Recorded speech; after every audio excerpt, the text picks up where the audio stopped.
I got so much motherfucking design on right now. Break it down, bring it back, make it clap. I got 3 old thoughts, new guap, where that thing, bitches on my line, and you know. Bismillahirrahmanirrahim. Assalamualaikum warahmatullahi wabarakatuh. Kepada yang terhormat Ibu Fadila Kurniawati selaku dosen pengampu mata kuliah Sistem Informasi Akuntansi. Baik, di sini saya akan memaparkan materi mengenai tentang just in time. Sebelum memulai pemaparan materi, perkenalkan, nama saya Fariha Maulina dengan NIM 63030210111 kelas 3C Akuntansi Syariah. Baik, sebelum lanjut untuk membahas mengenai just in time, mengenai apa itu just in time, apa itu kelebihan dan kekurangan just in time, terlebih dahulu kita harus mengetahui sejarah just in time itu sendiri. Nah, siapa pencetus just in time itu dan bagaimana asal mula just in time itu mulai ada. Nah, di sini just in time itu atau disingkat JIT adalah sebuah filosofi manajemen yang berakar di Jepang dan pertama kali muncul pada dekade tahun 1970-an di industri manufaktur Jepang. Untuk pertama kalinya, JIT ini dikembangkan dan disempurnakan oleh Toyota Motor Manufacturing oleh Taiichi Ohno. Nah, karena jasanya mengembangkan konsep JIT ini, Taiichi Ohno itu dijuluki sebagai the father of just in time atau bisa disebut dengan bapak just in time. Nah, konsep just in time ini atau ide utama just in time ini adalah untuk menyediakan produk yang diminta pelanggan dengan waktu tunggu sependek mungkin. Nah, artinya yaitu produk yang diproduksi berdasarkan permintaan pasar dalam waktu sesingkat mungkin. Nah, sesuai dengan namanya, just in time ini berarti kan hanya menyediakan apa yang dibutuhkan, kapan itu dibutuhkan, dan juga dalam jumlah yang dibutuhkan. Nah, walaupun JIT ini lebih dikenal sebagai filosofi manajemen dari Jepang, ternyata Henry Ford telah menjelaskan gambaran konsep JIT dalam bukunya yang berjudul My Life and Work yang terbit pada tahun 1923 silam. Nah, seperti yang sudah dijelaskan Henry Ford pada bukunya itu digambarkan Ford mengenai proses manufaktur dalam bisnis otomotifnya. Nah, jika dikaitkan dengan pengertian just in time yang lebih dikenal luas sebagai sebuah filosofi yang berasal dari Jepang, maka gambaran yang telah dijelaskan Ford dalam bukunya tersebut tentu tidak berbeda jauh dari konsep JIT yang diterapkan raksasa otomotif Toyota. Nah, namun saat Toyota mulai mengadopsi sistem JIT ini ke dalam TPS dan mulai melakukan perluasan pabriknya hingga ke Amerika Serikat pada tahun 1956, nah Ford ini justru belum menerapkan konsep JIT ini sepenuhnya. Nah, gambaran sistem JIT yang diterapkan Toyota ini tidak mengacu pada konsep just in time yang diperkenalkan oleh Ford.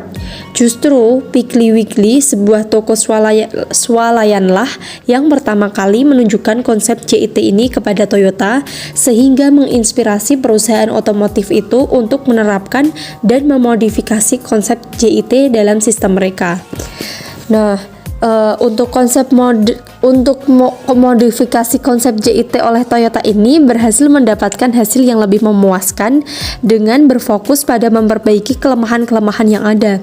Nah, dalam penerapan konsep just in time ini, proses ini memungkinkan Toyota untuk mengurangi biaya dan proses produksi mobil yang lebih cepat karena buktinya sampai saat ini banyak kendaraan diproduksi setelah terlebih dahulu ada pesanan, sehingga dengan strategi ini tentunya akan memperkecil risiko membengkaknya biaya bagi perusahaan. Nah, setelah mengetahui bagaimana sih sejarah just in time itu sendiri, kemudian lanjut ke pengertian just in time. Nah, di sini ada menurut Hansen dan Mowen pada tahun 2001, just in time ini merupakan suatu pendekatan manufaktur yang mempertahankan bahwa produk-produk harus ditarik dari seluruh sistem dengan adanya permintaan dan bukan mendorong seluruh sistem dengan schedule yang tetap untuk mengantisipasi permintaan. Nah, kemudian yang kedua ini ada menurut Ciptono dan Diana pada tahun 2001. Just in time ini merupakan filosofi pemanufakturan yang memiliki implementasi penting dalam manajemen biaya, di mana just in time ini berproduksi hanya apabila ada permintaan. Nah, jadi just in time ini merupakan suatu metode manajemen persediaan di mana barang diterima dari supplier hanya saat dibutuhkan. Nah, kemudian sistem produksi just in time ini kan namanya tepat waktu ya. Tepat waktu di sini berarti semua persediaan bahan baku yang akan diolah menjadi barang yang harus tiba tepat waktunya dengan jumlah yang tepat juga. Nah, semua barang jadi juga harus siap diproduksi sesuai dengan jumlah yang dibutuhkan oleh pelanggan pada waktu yang tepat pula. Dengan demikian, stok level atau tingkat persediaan bahan baku, bahan pendukung, komponen, bahan semi jadi, dan juga barang jadi akan dijaga pada tingkat atau jumlah yang paling minimum. Nah, hal ini dapat membantu perusahaan dalam mengoptimalkan cash flow dan menghindari biaya-biaya yang akan terjadi akibat kelebihan bahan baku dan barang jadi. Nah, selanjutnya ini ada tujuan just in time. Tujuan sistem produksi just in time ini adalah untuk menghindari terjadinya kelebihan kuantitas atau jumlah dalam produksi, persediaan yang berlebihan, dan juga pemborosan dalam waktu penungguan atau untuk mendapatkan kualitas, menekan biaya, dan mencapai waktu penyerahan seefisien mungkin. Dan juga tujuan dari just in time ini adalah untuk meningkatkan laba dan memperbaiki posisi persaingan perusahaan. Nah, tujuan tersebut dapat dicapai dengan cara mengeliminasi atau mengurangi sediaan, meningkatkan mutu, mengendalikan aktivitas supaya biaya rendah atau sehingga memungkinkan harga jual rendah dan laba meningkat, dan memperbaiki kinerja pengiriman. Nah, selanjutnya ini ada konsep pokok just in time. Nah, di sini terdapat 4 konsep pokok yang harus dipenuhi dalam melaksanakan just in time. Yang pertama yaitu produksi just in time. Nah, maksudnya yaitu memproduksi apa yang dibutuhkan hanya pada saat dibutuhkan dan dalam jumlah yang diperlukan. Kemudian yang kedua yaitu ada autonomasi, yang merupakan suatu unit pengendalian cacat secara otomatis yang tidak memungkinkan unit cacat mengalir ke proses berikutnya. Kemudian yang ketiga ini ada tenaga kerja fleksibel. Nah, maksudnya yaitu adalah untuk mengubah-ubah jenis pekerja sesuai dengan fluktuasi permintaan. Nah, yang terakhir ini ada berpikir kreatif dan menampung saran-saran karyawan. Guna untuk mencapai 4 konsep ini, maka diterapkan sistem dan metode sebagai berikut. Yang pertama yaitu sistem Kanban untuk mempertahankan produksi just in time. Nah, Kanban ini merupakan kata Jepang untuk kartu. Nah, dalam usaha mengurangi persediaan, bangsa Jepang ini menggunakan sistem yang menarik persediaan melalui pusat kerja. Seringkali mereka menggunakan kartu untuk mengisyaratkan kebutuhan bahan baku lebih. Nah, kartu ini bernama Kanban. Nah, kartu ini merupakan pengesahan agar batch bahan baku berikutnya diproduksi. Nah, Kanban ini menarik bahan baku melalui pabrik. Kemudian yang kedua ini ada metode pelancaran produksi. Nah, untuk menyesuaikan diri dengan perubahan permintaan. Yang ketiga ada penyingkatan waktu penyiapan untuk mengurangi waktu pesanan produksi. Yang keempat ada tata letak proses dan bekerja fungsi ganda untuk konsep tenaga kerja yang fleksibel. Kemudian yang kelima ini ada aktivitas perbaikan lewat kelompok kecil dan sistem saran untuk meningkatkan moral tenaga kerja. Kemudian yang terakhir ini ada sistem manajemen fungsional untuk mempromosikan pengendalian mutu ke seluruh bagian perusahaan. Selanjutnya, manfaat just in time. Manfaat just in time sebagai berikut. Yang pertama yaitu untuk mengurangi biaya tenaga kerja langsung dan tidak langsung. Yang kedua, mengurangi ruangan atau gudang untuk menyimpan barang. Yang ketiga, mengurangi waktu setup dan penundaan jadwal produksi. Yang keempat, mengurangi pemborosan barang rusak dan barang cacat dengan mendeteksi kesalahan pada sumbernya. Yang kelima, mengurangi lead time karena ukuran lot yang kecil sehingga sel produksi memberikan feedback terhadap masalah kualitas. Yang keenam, penggunaan mesin dan fasilitas lebih baik, menciptakan hubungan yang lebih baik dengan pemasok. Yang ketujuh, layout pabrik yang lebih baik. Yang kedelapan, integrasi yang lebih baik antara fungsi-fungsi seperti pemasaran, pembelian, dan diproduksi. Dan yang terakhir yaitu pengendalian kualitas dalam proses. Bukan hanya ada manfaat. Nah, selanjutnya ini just in time memiliki kelebihan dan kekurangan. Apa sih kelebihan dan kekurangan just in time itu sendiri? Nah, kelebihan just in time ini yang pertama yaitu tingkat persediaan atau stok level yang rendah sehingga menghemat tempat penyimpanan dan biaya-biaya terkait seperti biaya sewa tempat dan biaya asuransi. Yang kedua yaitu bahan-bahan produksi hanya diperoleh saat diperlukan saja sehingga hanya memerlukan modal kerja yang rendah. Yang ketiga ini dengan tingkat persediaan yang rendah, kemungkinan terjadinya pemborosan akibat produk yang ketinggalan zaman lewat kadaluarsa dan rusak atau usang akan menjadi semakin rendah. Yang keempat, menghindari penumpukan produk jadi yang tidak terjual akibat perubahan mendadak dalam permintaan. Dan yang terakhir, memerlukan penekanan pada kualitas bahan-bahan produksi yang dipasok oleh supplier sehingga dapat mengurangi waktu pemeriksaan dan pengerjaan ulang. Nah, kemudian ini kelemahan dari just in time itu sendiri. Kelemahan yang pertama, sulit untuk melakukan perbaikan atau pengerjaan ulang pada bahan-bahan produksi ataupun produk jadi yang mengalami kecacatan. Yang kedua yaitu keterlambatan pengiriman oleh satu pemasok akan mengakibatkan terhambatnya semua jadwal produksi yang telah direncanakan.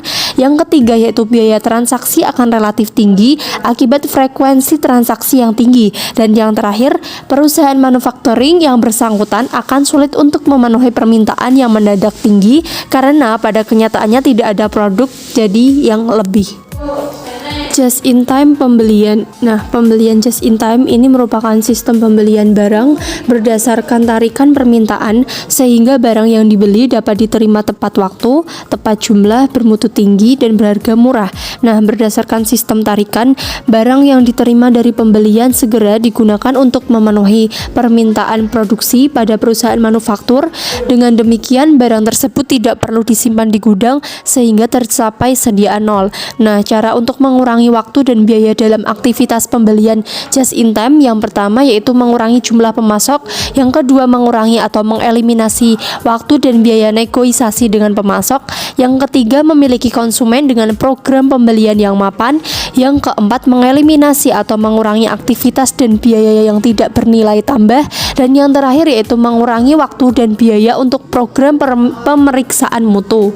Selanjutnya JIT persediaan atau JIT produksi disebut juga line production, yaitu sistem manufaktur demand pool di mana proses produksi berlangsung apabila ada pesanan dari konsumen atau dari proses produksi berikutnya. Bahan baku akan dipesan apabila proses produksi akan dimulai untuk memenuhi pesanan dari bagian proses produksi berikutnya. Nah, JIT produksi mempunyai tujuan secara simultan antara lain yaitu pesanan konsumen dalam jangka waktu tertentu, kualitas produk yang tinggi, dan tingkat total biaya yang paling rendah. Nah, kemudian dalam JIT produksi ini memiliki keuntungan. Nah, yang pertama yaitu mengorganisasi produksi dalam sel-sel pabrikasi. Yang kedua, tenaga kerja dikembangkan untuk memiliki banyak keahlian dalam melaksanakan tugas operasional. Yang ketiga, mempercepat pencapaian total quality management. Yang keempat yaitu mengurangi setup time. Yang terakhir yaitu perusahaan yang menerapkan just in time produksi akan selalu memiliki perusahaan atau supplier yang juga menerapkan just in time purchasing. Nah, yang selanjutnya ini ada cara kerja just in time. Nah, bagaimana sih cara kerja just in time itu sendiri? Nah, yang pertama yaitu pelanggan melakukan pemesanan ke produsen. Nah, ketika produsen menerima pesanan, mereka kemudian memesan bahan baku ke supplier.